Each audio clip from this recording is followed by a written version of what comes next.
The conference room was crowded with beings from 8 different species. Su-young stood at the head of the table, looking at faces that ranged from humanoid to completely alien. Some breathed oxygen like humans. Others wore environment suits. One existed as a floating cluster of bioluminescent organisms in a containment sphere. "Thank you all for coming," Su-young said. "I know the risk you're taking just by being here." She was 45 years old, born on New Haven Colony during the early years of the exile. She had grown up in the shadows, learned to fight in the Shadow War, and now she was trying to do something that many thought impossible: unite different species against the Council. "The risk is worth it," said a reptilian being named Kess. His species, the Therox, had been subjugated by the Council 300 years ago. Their homeworld was stripped of resources to fuel Council industry. "We have lived under Council rule for generations. We are tired, as are my people," added the floating organism cluster. Its translated voice was soft and musical. "The Council claims to bring peace, but they bring only stagnation. We are not allowed to develop new technology without approval. We cannot explore beyond assigned boundaries. We exist only to serve their system." Su-young activated a holographic display. A map of the galaxy appeared, showing Council territory in blue and the scattered settlements of the Free Worlds Coalition in green. There were only 8 species in the Coalition so far, and most of them were small in numbers. But it was a start. "We are calling this alliance the Free Worlds Coalition," Su-young explained. "Our goal is simple. We want freedom, the right to govern ourselves, to explore, to exist without Council oversight. We are not trying to destroy the Council. We are trying to break their monopoly on power." "Can it work?" Kess asked. "The Council has millions of ships, billions of soldiers." "They also have a secret," Su-young replied. She pulled up documents that Heyoon had stolen from Council archives. "The Council is not as united as they appear. Many species are unhappy with their leadership. Some have tried to leave before and were forced back through economic sanctions and military threats. But if we present a united alternative, if we show that freedom is possible, others might join us." "The humans have proven that freedom is possible," the floating organism said. "You were exiled and survived. You built an empire in hiding. You fight the Council to a standstill despite having fewer resources. You are an inspiration." Su-young felt pride at those words, but also caution. "We have survived, yes. But we have also lost many people. This coalition needs to be more than just military resistance. We need to build something better than what the Council offers." Over the next weeks, the coalition began to take shape. Trade agreements were established between member species. Technology was shared openly. Military forces coordinated their efforts. Most importantly, they began broadcasting their message across the galaxy. The message was simple: freedom is possible. You do not have to accept Council rule. There is another way. The Council's response was predictable. They declared the coalition to be terrorists and rebels. They sent fleets to crush coalition settlements. But every time they attacked, the coalition faded into shadow space or retreated to hidden bases, and every attack created more sympathy for the coalition's cause. Then Su-young made her boldest move. She decided to tell humanity's story to the entire galaxy. Working with a team of communication specialists, she created a broadcast that would be impossible to block or jam.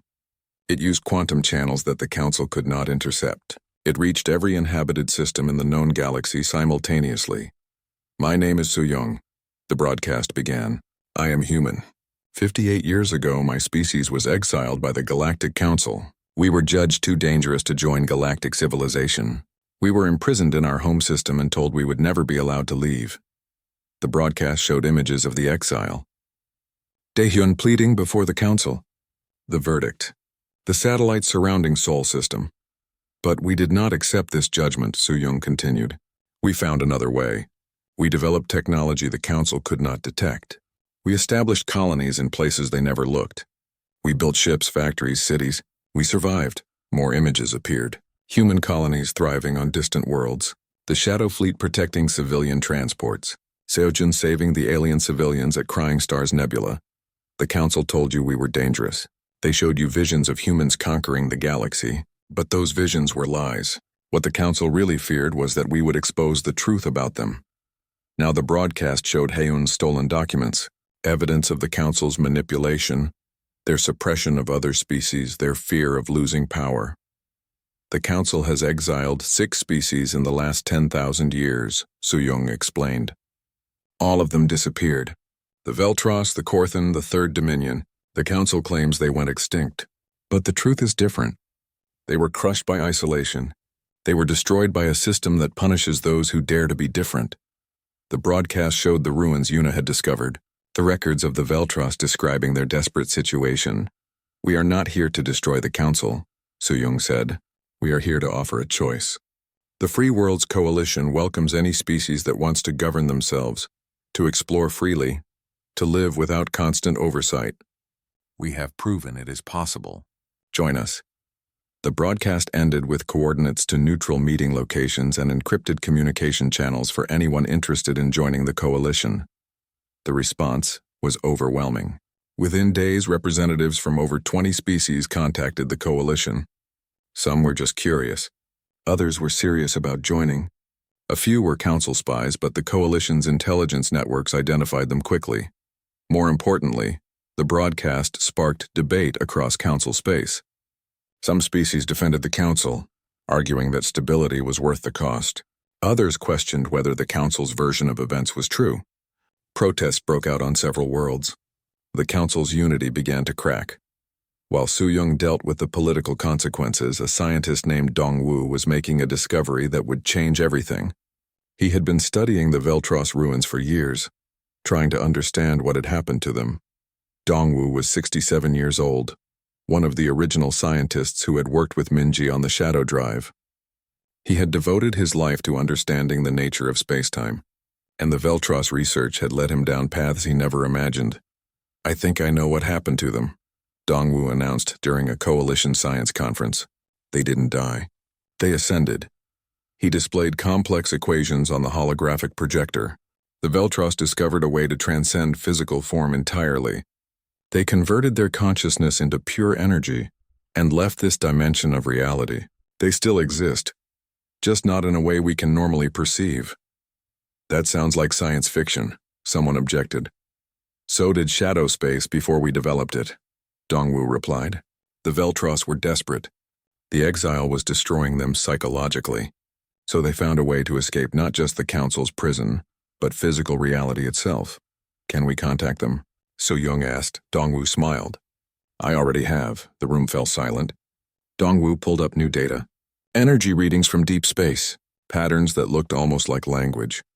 For the past year, I've been broadcasting signals using modified shadow drive equipment, Dongwu explained. Last month, I received a response. The Veltros are still here. They've been watching us, waiting. Waiting for what? Someone asked. For us to be ready. They want to help. Over the next weeks, Dongwu established regular communication with the Veltros. They were difficult to understand. Their thoughts filtered through dimensions humans could barely comprehend. But their message was clear. They had been watching humanity struggle with great interest. They saw echoes of their own history in humanity's exile. The Veltros offered humanity a choice. They could teach humans how to ascend as they had, to escape physical form and join them in a higher plane of existence. Humanity would be free from the Council's reach forever, or humanity could continue fighting in the physical realm. If they chose that path, the Veltros would provide knowledge and support, but humans would have to win their freedom themselves. The coalition leadership debated for days. Some argued that ascension was the ultimate freedom, a way to escape all the problems of physical existence. Others insisted that running away was not the answer, that they needed to fight for their place in the galaxy as they were. In the end, Su-Yung made the decision. We stay, she announced.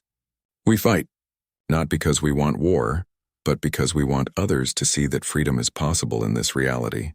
If we ascend, we abandon everyone else who is suffering under Council rule. We become just another disappeared species that the Council can use as a cautionary tale. The Veltros accepted this decision. They began sharing knowledge with coalition scientists. New technologies, new understandings of physics, weapons that could counter even the Council's most advanced ships.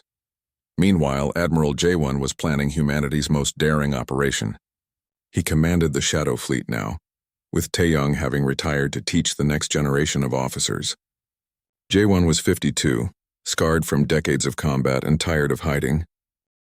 The Galactic Assembly Station hung in space like a jewel against the darkness.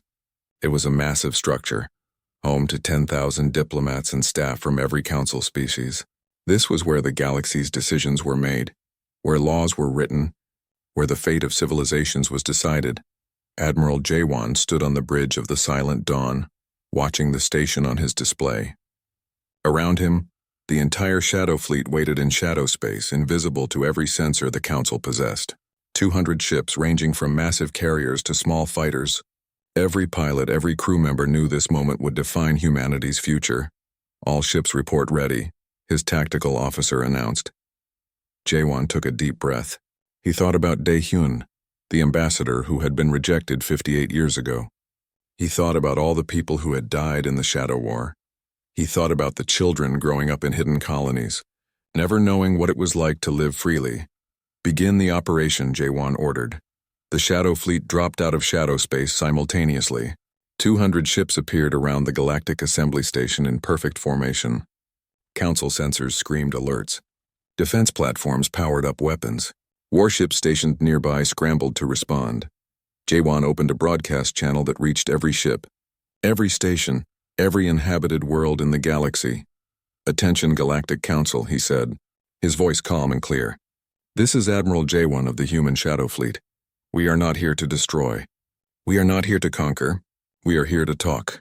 The Council warships hesitated. They had never seen this many human vessels before. They had not known humans possessed such technology or organization. Most importantly, the human ships had not fired a single shot. They simply surrounded the station, weapons powered down but ready. "You have 60 seconds to stand down," came a response from a council admiral. "Leave immediately or we will destroy you." "You can try," Jawan replied. "But before you do, you should know that this broadcast is being transmitted across the entire galaxy. Everyone is watching. If you attack us without provocation, they will see. If you destroy us while we seek only to talk, they will see. Choose your next actions carefully." More council ships were arriving every minute. Soon the Shadow Fleet would be outnumbered 10 to 1. But they held their position, weapons still not activated. "What do you want?" the council admiral finally asked. "A hearing," Jawan said, "before the full council. Broadcast live to the entire galaxy.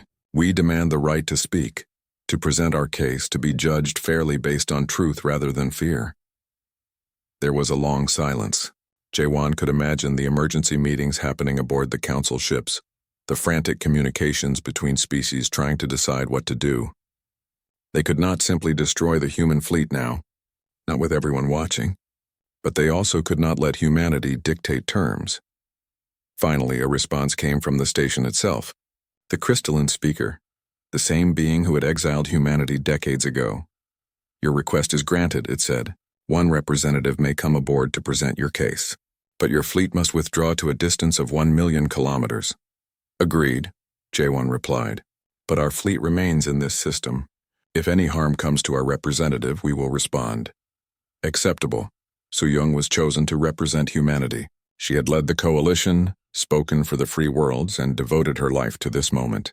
As her shuttle approached the station, she thought about all the people who had brought humanity to this point. Dae-hyun's defiance, Minji's genius, Tae-young's courage, Seo-jun's compassion. They had all played their part. Now it was her turn. The council chamber was packed. Every species had sent representatives. Behind them, in virtual attendance, billions watched across the galaxy. The hearing would be broadcast live with no delays, no editing, no censorship. The council had agreed to complete transparency. Soo-young stood on the same platform where Dae-hyun had stood 58 years earlier. The speaker floated above, its crystalline form refracting light in rainbow patterns. "You have requested this hearing," the speaker said. "State your case." Soo-young began speaking, her voice steady. 58 years ago, humanity was exiled from the galactic community. We were judged dangerous based not on our actions but on fears and predictions. You showed our ambassador visions of an alternate timeline where humans became conquerors. You used this as justification to imprison us in our home system. She pulled up holographic displays showing Earth surrounded by defense satellites. We did not accept this judgment. We found a way to leave. We established colonies, built ships, created new technology. We survived in the shadows because we had no other choice. The council representatives stirred uneasily. Some had not known the extent of human expansion. For 5 years we fought a shadow war with your forces, Suyong continued. Every time you found one of our settlements, you attacked without warning. You destroyed civilian colonies. You killed families. You gave us no chance to surrender or negotiate. Images appeared showing council attacks on human colonies, children running from explosions, stations breaking apart in space. The audience across the galaxy watched in silence. But we did not become the conquerors you feared, Suyong said. We defended ourselves. We built the Free Worlds Coalition with other species seeking freedom, and when we had the chance to destroy you, to take revenge for decades of persecution, we chose differently. We chose to talk. She looked directly at the speaker. You exiled us because you feared we would expose your system for what it really is. A stagnant empire that maintains power by suppressing anyone who dares to innovate, to question, to grow. You have exiled 6 species in the last 10,000 years. All of them disappeared.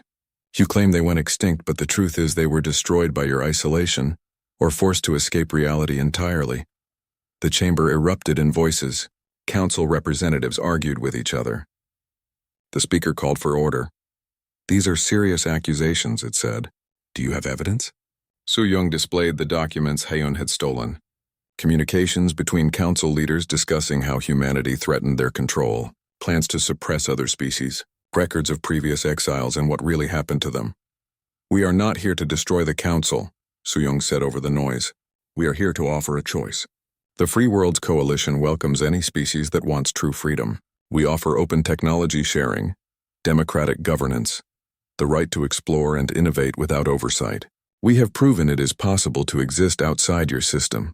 She paused, looking around the chamber. But we also understand why the council exists. You have maintained peace for 1,000,000 years. That is no small achievement. So we propose this. Let there be 2 systems. The council for those who want stability and structure. The coalition for those who want freedom and growth. Let species choose which they prefer. Let there be competition instead of monopoly. The council representatives began arguing immediately. Some called Suyong a liar and a terrorist. Others admitted they had questions about the council's methods. A few even suggested her proposal had merit. Then Daehyun entered the chamber. He was 92 years old, his face lined with age, his movements slow but determined. He had been watching from Earth, and when he heard Suyong's speech, he knew he had to be present. May I speak? He asked the speaker. There was silence. Everyone remembered Daehyun. He was the ambassador who had witnessed humanity's exile, who had carried that shame for decades. You may speak, the speaker said quietly. Daehyun walked slowly to the platform beside Suyong. 58 years ago, I stood where she stands now. I begged for humanity's acceptance. I was rejected. You showed me visions of human conquest and told me it was inevitable. You exiled my entire species based on what we might become. He looked around the chamber with tired eyes. I have spent my entire life thinking I failed. That if I had been smarter, more eloquent, more persuasive, I could have changed your minds. But I realize now that nothing I said would have mattered. You had already decided to exile us. The hearing was just theater. Some council representatives looked away, uncomfortable. But you made a mistake, Daehyun continued, his voice growing stronger. By exiling us, you gave us no choice but to become what we are.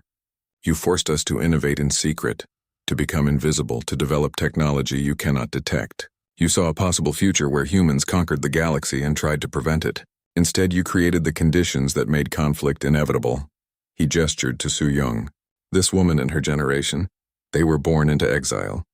They never knew the galaxy before rejection. Yet they chose not to become conquerors. They chose to build something better.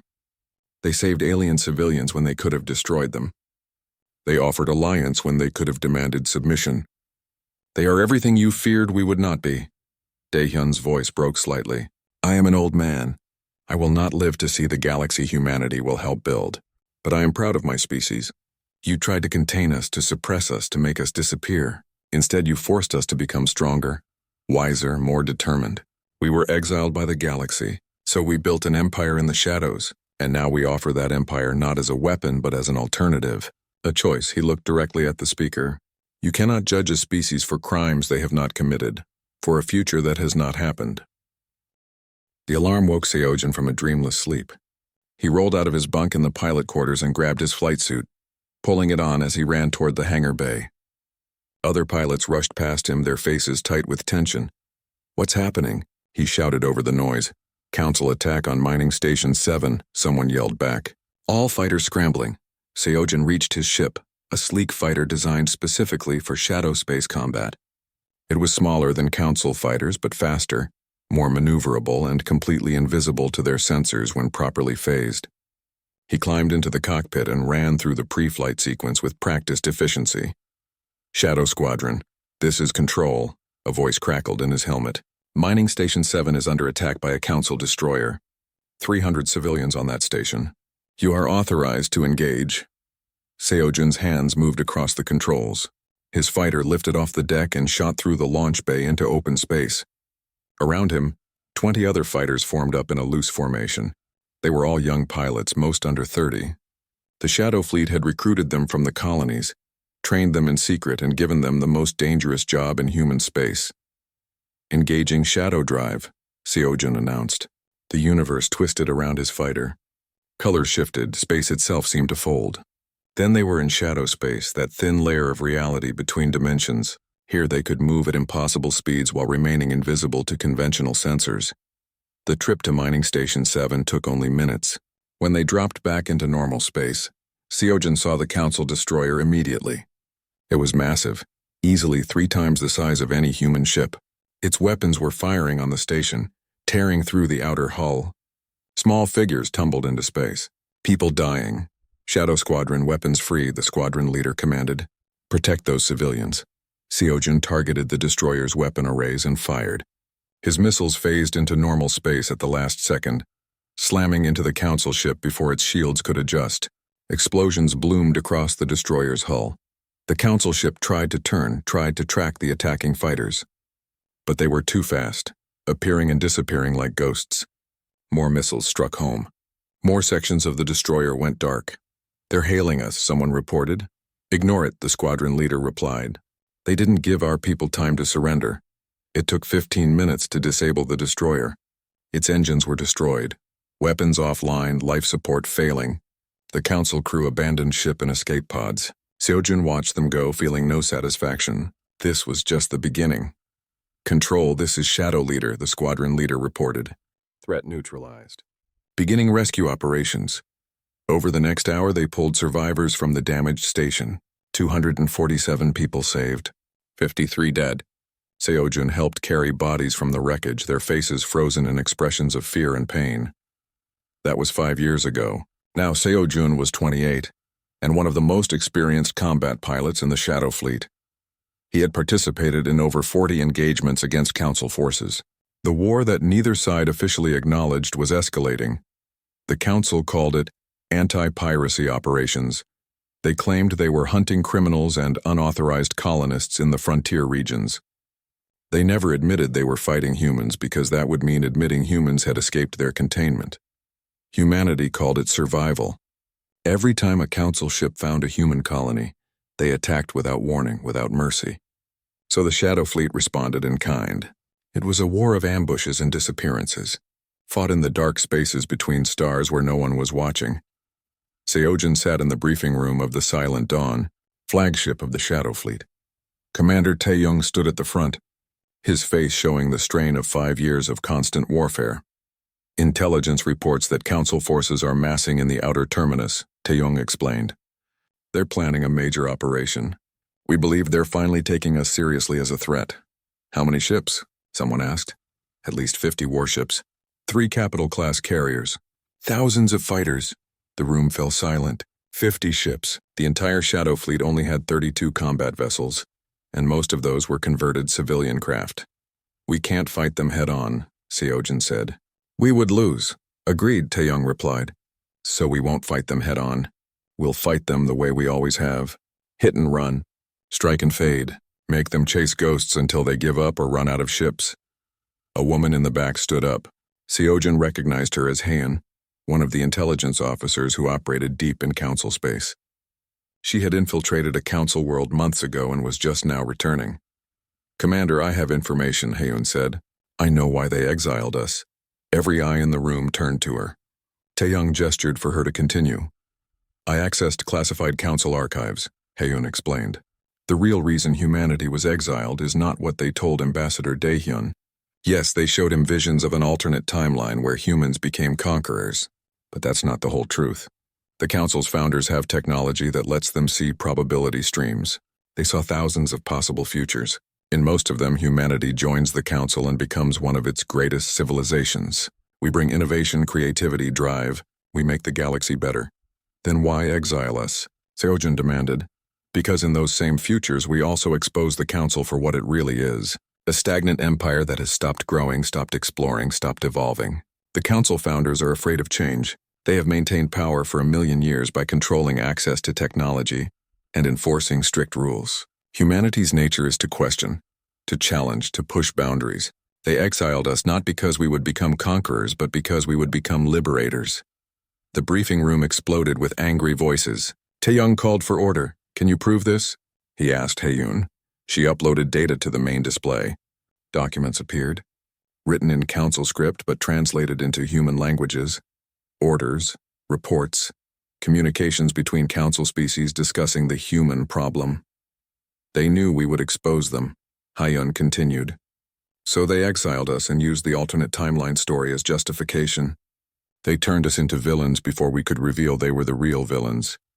Seojun felt rage building in his chest. 5 years of fighting, hundreds of people dead, colonies destroyed, all because the Council was afraid of losing power. We need to tell people, someone said. If other species knew the truth, they might support us, or they might see it as human propaganda, Taeyong countered. We need more than documents. We need to show the galaxy who we really are. The opportunity came 2 weeks later. Seojun was on patrol near the Crying Stars Nebula when his sensors detected a distress signal. Not from a human ship, but from an alien vessel. A civilian transport under attack by pirates. Shadow 7, this is Control, the voice in his helmet said. We're picking up the distress call too. Orders are to avoid contact with non-human civilians. Seojun watched his screen. The transport was helpless. The pirates were tearing it apart. Inside were families, children, beings who had done nothing wrong except be in the wrong place at the wrong time. Shadow 7 to Control, Seojun replied. I'm engaging. Negative. Shadow 7. You will compromise our position. I'm engaging. Seojun repeated and cut the communication. He dropped out of shadow space directly between the transport and the pirate ships. 4 of them, small but heavily armed. They turned their weapons toward him, surprised by his sudden appearance. Seojun did not give them time to think. His missiles flew straight and true.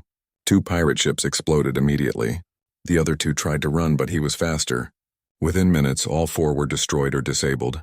The transport was damaged but intact. Seojun opened a communication channel. This is Shadow 7 of the Human Defense Fleet. You are safe now. I'm transmitting coordinates to the nearest Council station. Help will arrive within the hour. There was silence. Then a voice came back, high-pitched and chittering. One of the insectoid species that served on the Council. Human? But humans are contained. Humans are dangerous. Humans are tired of hiding, Seojun replied. And we don't leave innocent people to die. Safe travels. He jumped back into shadow space before they could respond.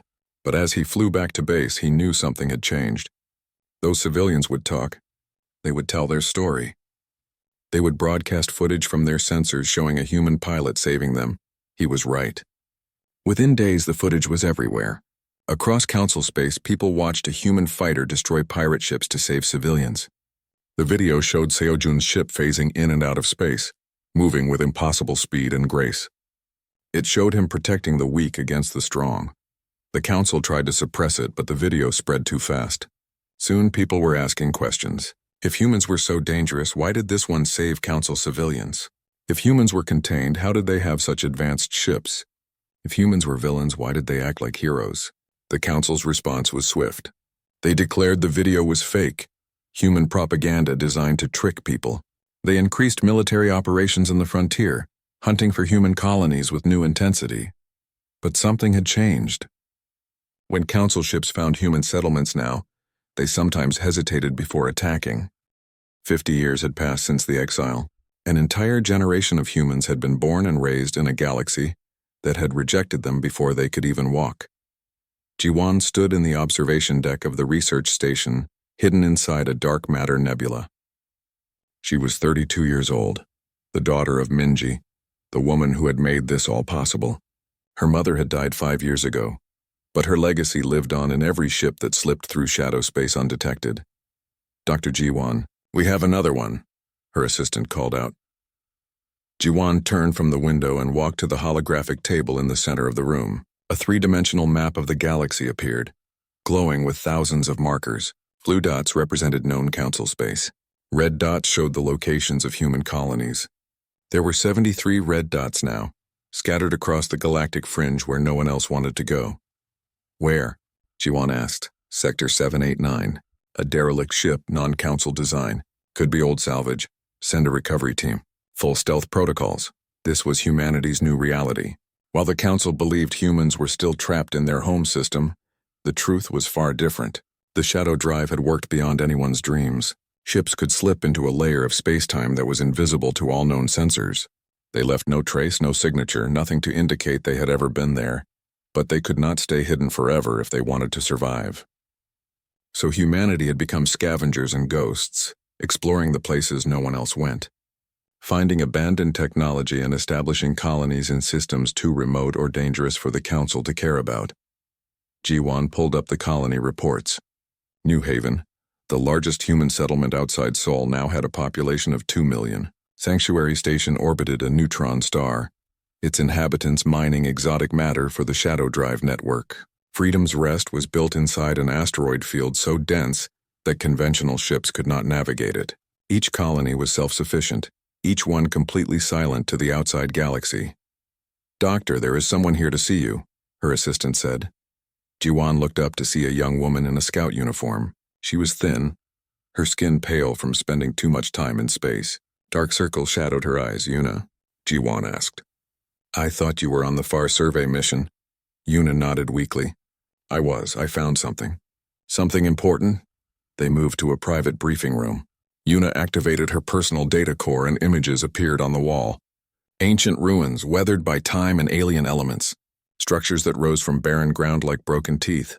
This is on a planet in the outer reach, Yuna explained. A world the council marked as dead and useless thousands of years ago. But it's not just ruins. There are records. A database. What kind of records? Jiwan asked. History. A species called the Veltros. They lived there 5,000 years ago. Yuna's hands shook as she pulled up translated text. They were exiled by the council. Just like us, Jiwan felt her heart skip a beat. What happened to them? That's just it. They disappeared, no bodies, no ships, nothing. The council records say they went extinct, but these ruins tell a different story. They talk about ascending, about becoming something else. The last entry says they were leaving the physical realm entirely. That doesn't make sense, Jiwan said. I know. But look at this. Yuna displayed more images, mathematical formulas that looked almost familiar. They were working on something, some kind of technology that would change their fundamental nature. They were desperate. The exile was killing them slowly, not physically but spiritually. They chose to evolve rather than die. Jiwan studied the formulas carefully. Parts of it resembled her mother's work on shadow space, but other parts were completely alien, dealing with concepts she could barely understand. We need to report this to the Shadow Council, Jiwan said quietly. Across the hidden network, the leaders of humanity's secret empire gathered in virtual space. Taeyong, commander of the Shadow Fleet, appeared first. His flagship, the Silent Dawn, was humanity's most advanced warship, equipped with weapons the Council did not know existed. Minho, governor of New Haven, joined next, his weathered face showing the stress of managing 2 million people in complete silence. Others followed. Scientists, military commanders, colony leaders, all connected through quantum-encrypted channels that could not be intercepted. Jiwan presented Yuna's findings. The room fell silent as they absorbed the implications. So we are not the first, Minho said finally. Others were exiled before us, and they all disappeared. The question is why, Taeyong added. Did they die out? Ascend like the records suggest? Or did something else happen? There's more, Yuna said. I did some research in our archives. The Council has exiled at least 6 species in the last 10,000 years. All of them disappeared within a few generations. We are the longest surviving exile on record. Because we refused to accept defeat, Jiwan said. The others probably tried to survive openly, tried to work within the Council's restrictions. We went dark. We became invisible. But for how long can we stay invisible? Mignot asked. We have 73 colonies now. Millions of people. Every ship we send out increases the chance of detection. As if summoning fate itself, an alert flashed across everyone's displays. A priority message from the Outer Territories. Contact. The message read, Council patrol detected human mining operation. Shots fired. No survivors. The virtual meeting room exploded with voices. Tae-young held up his hand for silence. Details, he demanded. The report came through. A human mining ship in the outer terminus had been working on an asteroid when a Council patrol stumbled upon them.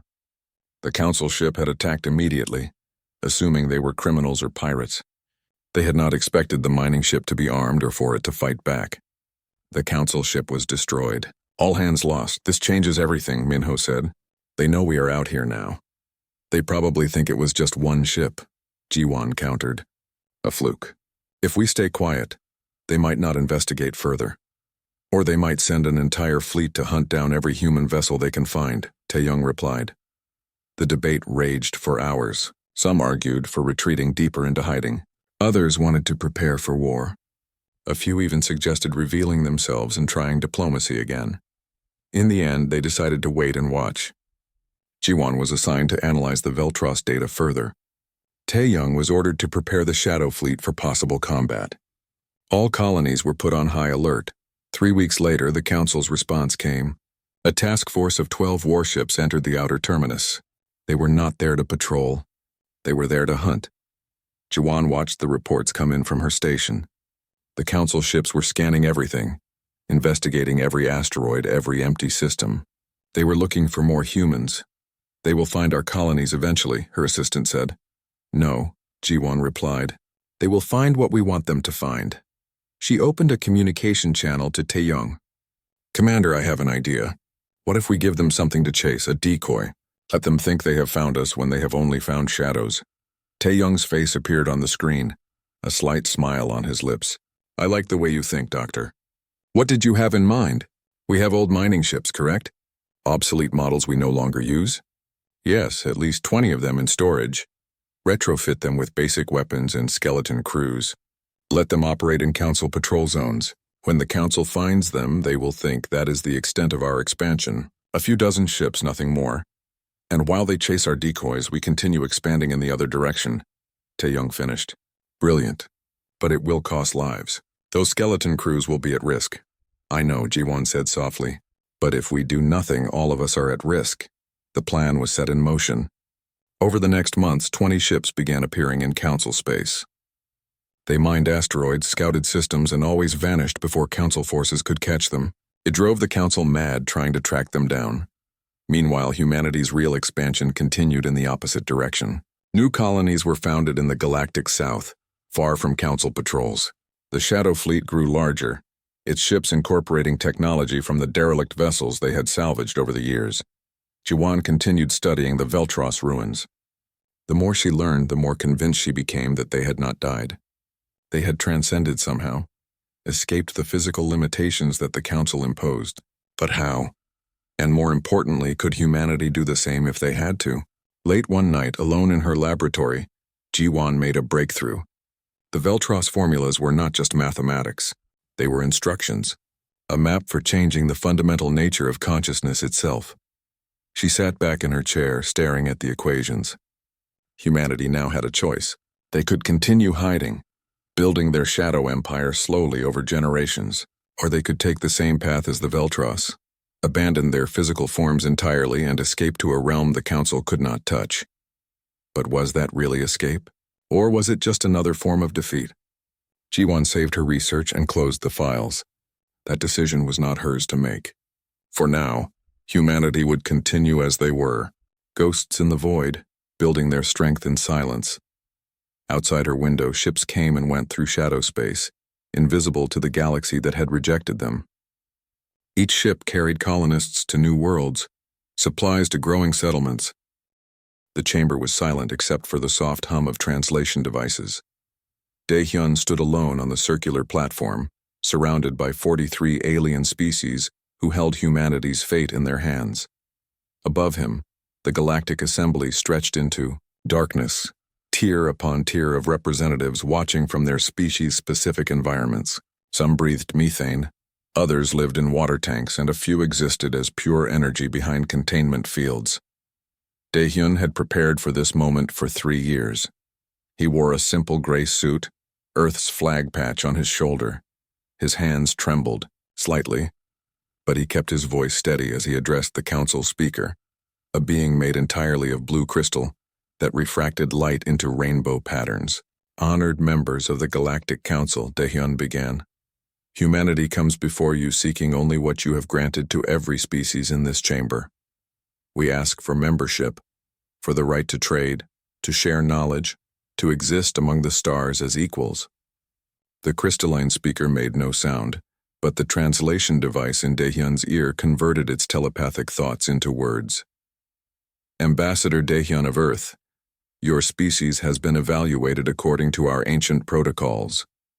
We have studied your history, your culture, your wars and achievements. The Council will now present its findings. A holographic display materialized in the center of the chamber. Images from Earth's history began to play. The world wars, nuclear explosions, cities burning, forests cleared, oceans polluted. With each image, Daehyun felt his hope crumble a little more. Your species has existed for mere thousands of years, the speaker continued. Yet in that time you have waged over 14,000 documented conflicts. You have created weapons capable of destroying your own world multiple times over. You have driven hundreds of species to extinction on your planet. You exploit your environment without thought for tomorrow. Daehyun tried to interrupt. We have also created art, music, philosophy. We have built societies based on justice and compassion. We have begun to heal our world and unite our people. Silence. The speaker's telepathic voice cut through the chamber like ice. We have seen this pattern before. Species like yours, Ambassador. Young, aggressive, expanding without wisdom. Do you know what happened to the Veltros, the Korthan Collective, the Third Dominion? They were like you. We granted them membership. Within 2 generations, they sparked wars that killed billions. The holographic display changed. Now it showed something that made Daehyun's blood run cold. It was humans, but not from any history he knew. These humans wore dark armor and commanded vast fleets. Planets burned beneath their ships. The footage looked ancient, corrupted, but unmistakable. This is impossible, Daehyun whispered. This is truth, the speaker replied. Our most ancient members possess technology you cannot comprehend. They have observed probability streams, alternate timelines, echoes of what might be.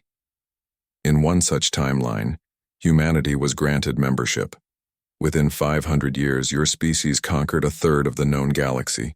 Trillions died. Daehyun felt the floor spinning beneath him. That's not us. That's not our reality. You cannot judge us for crimes we have not committed, for a future that has not happened. We can, and we must. The speaker's light pulsed brighter. The Galactic Council exists to preserve peace. We have maintained stability for over 1 million Earth years. We will not risk that for one species' ambition. Around the chamber, representatives began to signal their votes. One by one, the displays lit up. Red, red, red. Every single species voted the same way. The Council has spoken unanimously, the speaker announced. Humanity is denied membership.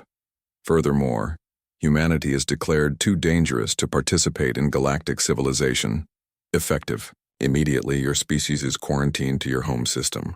Automated defense platforms will be placed at your system's edge. Any attempt to leave will be met with destruction. This sentence has no appeals process. This hearing is concluded.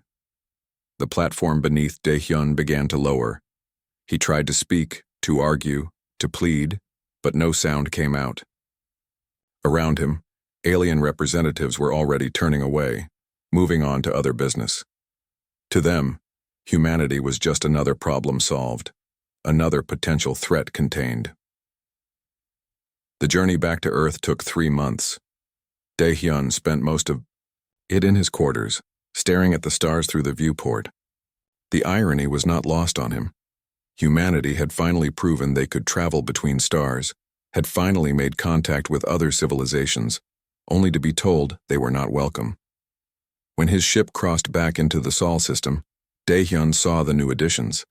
Massive satellites orbited just beyond Neptune's orbit, their weapons arrays pointed inward, beautiful and terrible at the same time.